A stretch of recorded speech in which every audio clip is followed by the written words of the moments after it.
Hi there, welcome to another Minecraft tutorial. My name is Shadow C, and today I'm going to teach you all about hopper filters. So, hopper filters, this is a concept that has been here for a long time, probably since Minecraft 1.7, and recently I've learned a very small detail about hopper filters that are really meaningful and could potentially save you a lot of time when learning how to build them. So today I'm going to show you how they work, why they work, and how you can make yourself some good hopper filtering systems like the ones that we're going to make right there. But before we go into hopper filter systems themselves, I'm going to show you the principle by how they work. So the principle is like you power a hopper, and this hopper is being powered by this torch. Also, torch is powering this block, so also this hopper is being powered. This means that this hopper is not going to accept items. So if I put an item into this hopper, right? This hopper is not going to accept them until I power it off. If I power it off, as you can see, the 4 sticks just went down. Let's do that again. I'm gonna put 1 stick here. I'm gonna remove the torch, and the stick is down here. As soon as I remove the torch, this hopper lets items pass. You might be wondering, for example, if I put a comparator here, right? If I put something here, the stick is gonna go through and it's going to stay into the hopper below. But what happens if this hopper, for example, is facing the wall instead of pointing into the hopper below? Let's try. So if I put a stick here, right, the stick doesn't go into the hopper below. And this is, I think it's a bug with Minecraft, and they let it stay like this for years and years. I'm not sure why, and the logic is not completely understandable by me at this point, but it's really important that this hopper is facing sideways and not down into the hopper below, because even though if this hopper is powered, because this block is powered, right? The torch is powering this block, the block is powering the hopper, if I'm not mistaken. But even though if it's power, it will accept items. Look at that. That stick didn't go through. But if I put a stick in this hopper, which is pointing the hopper right here, it is going to go through. So that is the whole thing that made my last stream not succeed for like half an hour. The fact that this hopper needs to be facing a wall or air or something like that. And right here I have 2 systems. This one doesn't work and this one does work. So in this system I have the filter mechanism right here. I'm going to explain to you in a second. And this one has nothing. Why it has nothing? Because everything I put into it gets drained into the hopper below. And why is that? Because this hopper is facing downwards. So that's why this hopper is blocked, but it's still accepting items from the hopper above, because the hopper is pointing directly into here. So that's the whole deal that you need to, when creating this filtering system, make sure that the hopper that has the filter items is going to be facing away from the hopper that needs to accept the items and deliver them to the chest. And so to explain the rest of the system, which is pretty straightforward, we have a comparator right here measuring how many items this hopper has. 4 of the slots of the hopper are going to have sticks or any item that you can tag. For example, you can put a name on an item, and that way you're going to prevent regular sticks from falling into the system if you need, for example, if you ever need to feed sticks into a filter hopper system. But it's not the case here, so I can use sticks.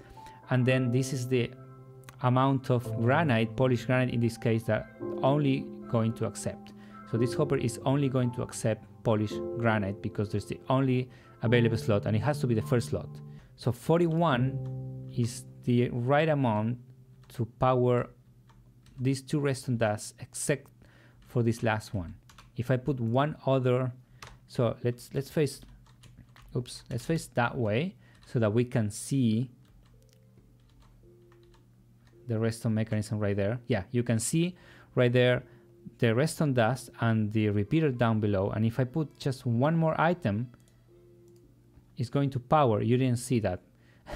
But it powers. I swear to you that it powers. When this powers the block below, it powers the repeater, which in turn powers the block right here, which in turns off the torch.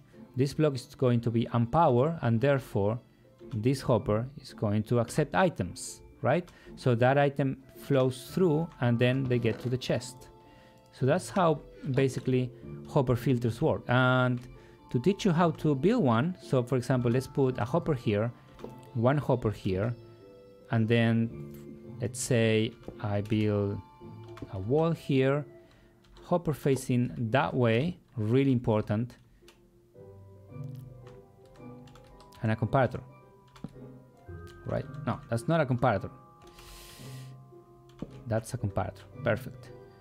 And then you give way to the redstone dust, and you put a block right here, I think. Yeah, that's perfect. Repeater here to strengthen the signal, and then redstone. What this redstone does, or rather what this mechanism does, is it curls the direction of the signal. It goes from up here, turns around, and comes back from the bottom. And so this torch is now powering this hopper, and whatever I put in here, hopefully, is going to stay here. So we can filter for, I don't know, let me grab some concrete, colorful concrete, perfect. And we can put it here.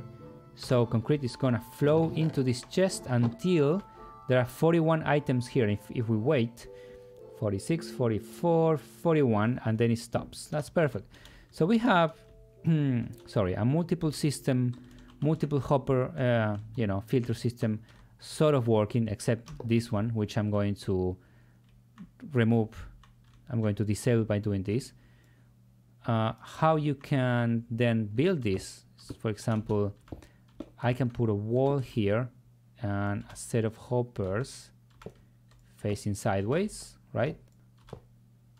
This, by the way, can also be a water stream, so it will be much better. And let's say this is an input chest. There's a better system based on these filters that I built in episode 10 of my survival series. So you can go check that video if you want to figure out how to make a really good, nice, multi-filtering system with an overflow chest like back at the other side. But let's say I have this filtering chest, I have this chest facing, the other way, and label this chest with that. Okay, so now I have the thing set up, and the way this supposed to work is I can chuck some items in this chest right here, sorry.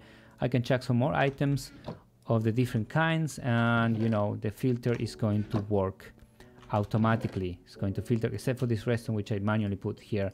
So let's say I get the items off of the chests, and then I go here and I put some polished granite, and I put some of that, and I throw my torches in the air. Give me the torches, please.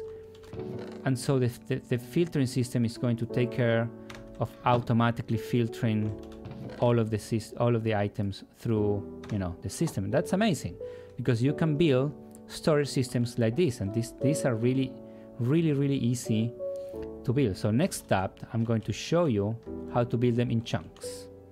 So let's say we want to build a storage system that automatically filters our items, and one of the easiest way to do this is to do like a one-layer chest. This will take a lot of space, but you can sort of organize this in different halls and rooms and stuff like that. And so the way you do that is you lay out your chest with the hoppers facing the chest, and then we're going to take care of, so another hopper should be right here. I'm just looking at the model because you can always fail at this so easily. We put a set of temporary blocks right here, and then hoppers facing the other way. And this is crucial, guys. This is crucial that these hoppers are facing backwards so that we can exploit that bug.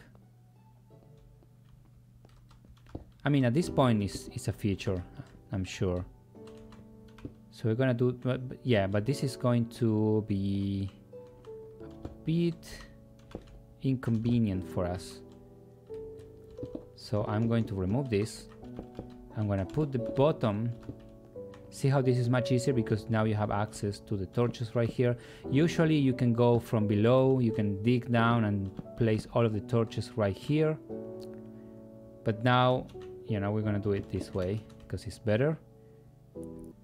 Next up, repeaters all facing the same direction.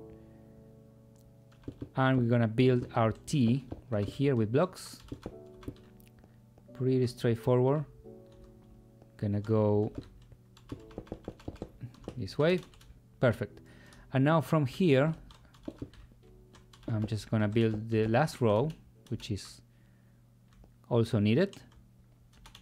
Then a row of comparators, and look how easy and how fast I build this.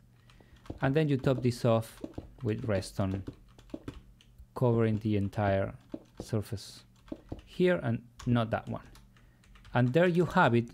You know, this is the filtering system done, except that you need a hopper line or a water current system, which is cheaper. You know, for the sake of time, we're gonna do a hopper line right here, which is easier, right?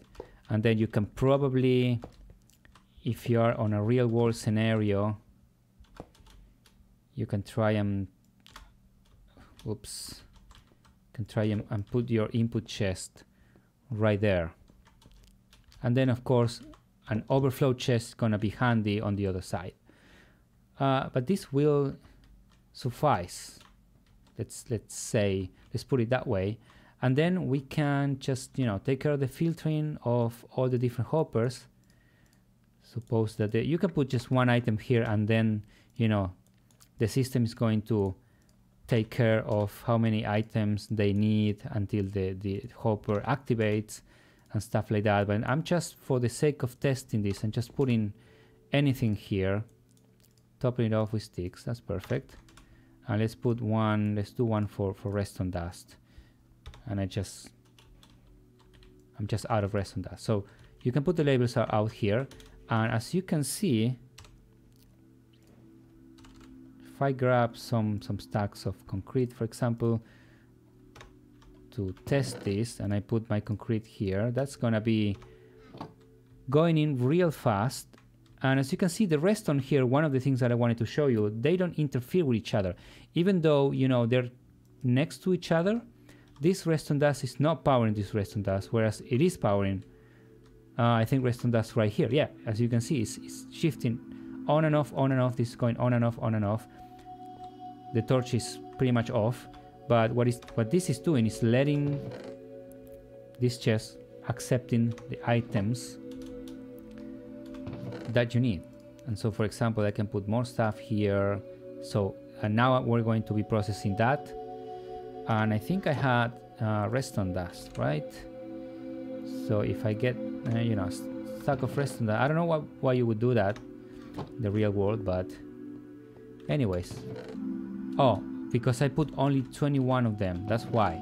So you need more than 41 for the filter to take effect. So that's a good learning thing as well to take into account. We're going to start seeing redstone dust here in a minute.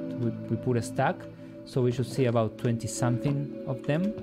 And there you go, there you got it. So yeah, if I can speak proper English, that's where the redstone dust goes once it gets filtered. So that's awesome. And from here we go into our last example right here, which is, how about you have a huge mob farm or, you know, item farm where you can collect items either from multiple farms, or you have a farm that produces several different items and you want to filter them into a big storage system, not just one chest but a row of chests, and this can go as high as you want. That's pretty easy actually. You can get, you know, the top row. Actually, let me show you this so that you can look at this from up close. Every single hopper is facing the chest, but I think if I put a stick in this hopper, it's going to travel downwards first and it's going to reach the chest down below. So how this is going to work, all of the chests are going to be filled in depending on the item that is filtered from bottom to top, so, which is really convenient in these sort of scenarios. Alright, so how do you build this? You build a wall right here,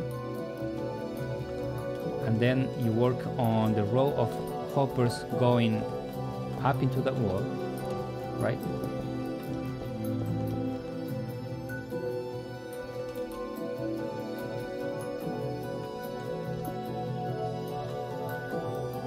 And then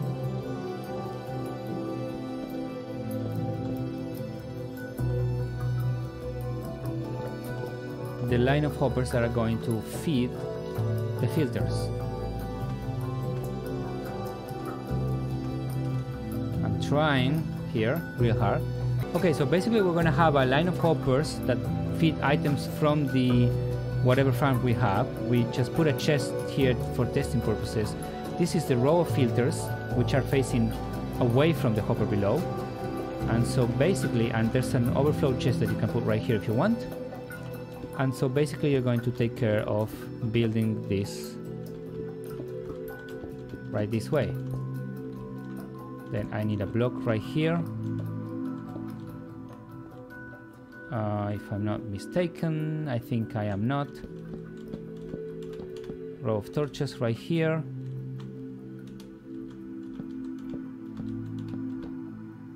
Comparators, and then this can be kind of tricky, but if you do it this way, I think it's easy to achieve. I shift click right there to be able to place the last row of blocks, and then just redstone everywhere, and in a minute I'm going to see if this works. So for example, I put sticks here and they stay. That's perfect. So I can be filtering for redstone, and then let's say let's say I have a witch farm, for example. Witch farms actually produce sticks, but we're going to pretend for now that these sticks are actually name tagged. You know what I mean? So that's the filtering system all working together. And so for example, if I grab like a lot of this, because I'm going to need a lot of redstone to be able for the filter to go into effect. As you saw that you need like 41 items in each filter for the next item to go through, because it needs that many items to power the redstone all through. So let's say, you know, I just put all of these, and then it starts kicking in, and I should be able to see some items flowing real soon. But let me see. Let's see what's happening here. 41. Now it's going through the first filtering, and as you can see, the redstone is coming in. So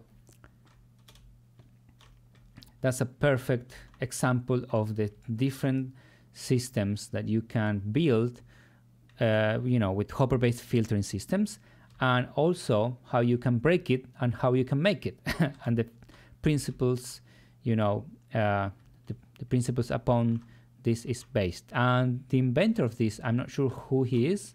I'm not sure if it's Tangotech or ilmango, but one of them I think is the one who discovered this back in Minecraft 1.7, I think, and was able to come up with this amazing, you know, hopper-based filtering system for automatic sorting. As you can see the glowstone coming down here. So that's gonna be it for today. Thank you for watching. I hope you enjoyed.